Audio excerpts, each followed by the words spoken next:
नमस्कार, ये आकाशवाणी चंडीगढ़ है। अब आप निधि मुंजाल से प्रादेशिक समाचार सुनिए। राष्ट्रपति द्रौपदी मुर्मू ने सतत परमाणु ऊर्जन दोहन और विकास भारत रूपांतरण विधेयक 2025 शांति विधेयक को भी अपनी स्वीकृति दे दी है। राष्ट्रपति ने कल इस विधेयक को मंजूरी दी। ये विधेयक नागरिक परमाणु क्षेत्र से जुड़े सभी कानूनों को समाहित करता है। राष्ट्रपति द्रौपदी मुर्मू ने विकसित भारत रोजगार और आजीविका मिशन ग्रामीण विकसित भारत जी रामजी विधेयक 2025 को भी मंजूरी दे दी है।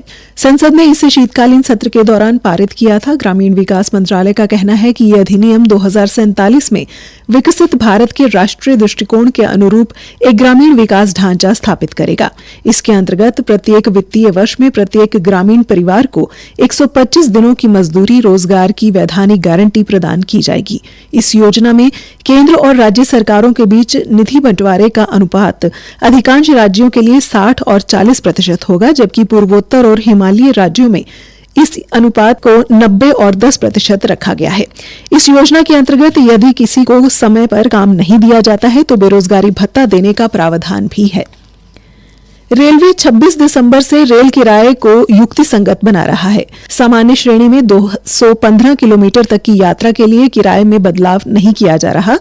इससे अधिक दूरी की यात्रा पर प्रति किलोमीटर 1 पैसे की दर से वृद्धि की जाएगी। मेल, एक्सप्रेस और वातानुकूलित गाड़ियों में ये दर 2 पैसे प्रति किलोमीटर होगी। रेलवे के अनुसार किराए में वृद्धि से लगभग 600 करोड़ रुपए का अतिरिक्त राजस्व प्राप्त होगा। हरियाणा के मुख्यमंत्री नायब सिंह सैनी ने आज सदन को संबोधित करते हुए कहा कि 2014 से पहले हर साल केवल 700 स्नातक चिकित्सक और 4 विशेषज्ञ चिकित्सक मिलते थे, लेकिन अब स्थिति में सुधार हुआ है। वर्तमान में सरकार हर साल लगभग 2500 एमबीबीएस और करीब 200 विशेषज्ञ चिकित्सक उपलब्ध कर रही है। मुख्यमंत्री ने बताया कि पहले स्वास्थ्य सुविधाओं में सुधार पर पर्याप्त ध्यान नहीं दिया गया था। उनकी सरकार ने अस्पतालों में बेड बढ़ाकर 30 बेड वाले अस्पताल को 50, 50 बेड को 100, 100 बेड को 200 और 200 बेड को 400 तक अपग्रेड किया है।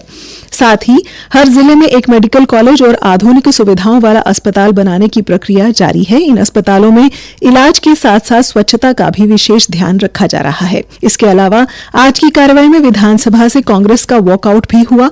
विधायक शक्ति रानी शर्मा द्वारा कांग्रेस विधायक इंदुराज नरवाल के खिलाफ विशेषाधिकार हनन का प्रस्ताव रखा गया, जिसको विधानसभा अध्यक्ष की अनुमति से संबंधित समिति को भेजा गया।